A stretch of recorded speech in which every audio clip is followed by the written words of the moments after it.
Spencer Lazara MMA interviews here at Extreme Couture alongside Brad Tavares. He fights on the main card this Saturday night. You can catch it on pay-per-view, UFC 182 against Nate Marquardt, a veteran in the sport, a guy who's done a lot, moved back up to 185, and you're facing him. Kind of a different position for you to be in this fight than you've had in the UFC, coming off a couple of losses. I thought you looked as good as ever in the last one, though, and obviously didn't go your way. But talk about this fight first before we get back into the past, I guess. Sure. You know, it's a good opportunity for me to fight a guy who's been in the sport forever. I can remember this guy fighting from when I was in high school. I'm not even in the sport yet, and he's here fighting on the highest level in the UFC. I remember him fighting for the title. So, you know, this is a former title contender. He's a former title holder at Strikeforce, the 170 division, which is a tough division. So, you know, he's a very game opponent. Everybody, you know, he has a name. So it's a chance for me to take that, you know, to take that spotlight from him. He's coming off of a win. I'm coming off a loss. So, you know, I'm really hungry. I really want this. I really need this. Yeah, I mean, it's a different place for you. Do you feel it different going into this camp? Did you have any different mindset considering? No, you know, I honestly wondered that after my last loss.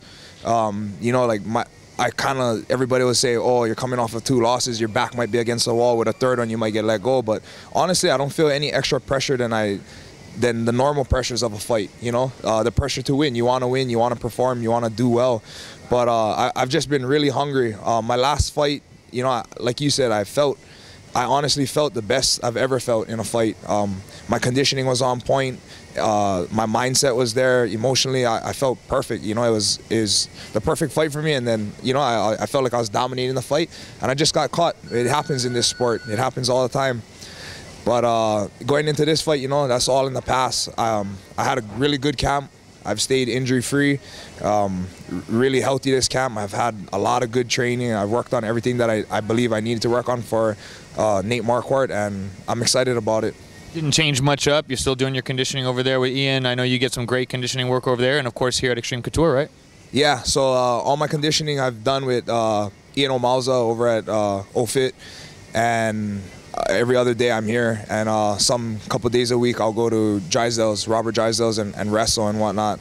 But other than, you know, like everything I've pretty much done the same. Like I said, I felt the best I've ever felt in that last fight, so I didn't really feel a need to change anything.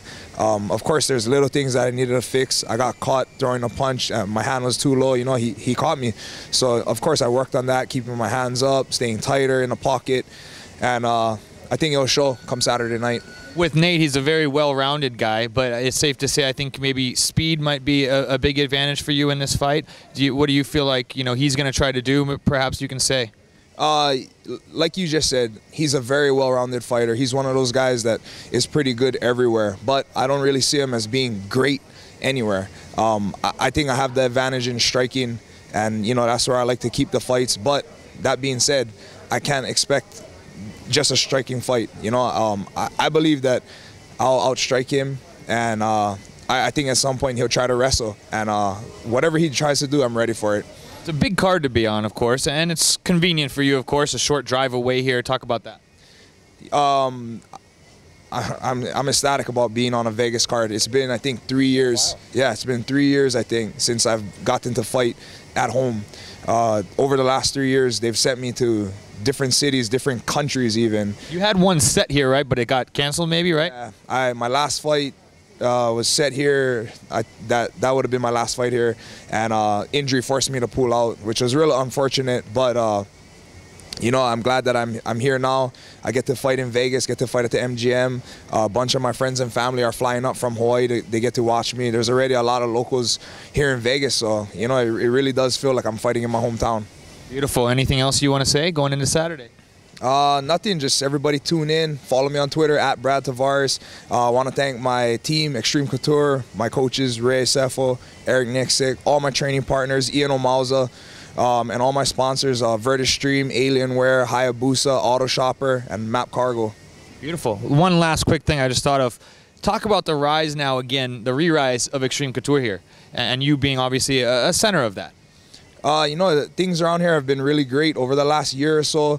We've made a lot of changes around here, coaching staff and personnel, and just the way we've done things. And you know, it's felt like way more of a brotherhood here. Before, when I first got out here, there was a lot of good fighters here, but everybody was kind of on their own, on their own page, doing their own thing, and that still happens. Everybody has a different strength and conditioning coach. Everybody does their mitt work, their jiu-jitsu's different places. But at the end of the day, we're one team, and we're united under this one roof, which is Extreme Couture.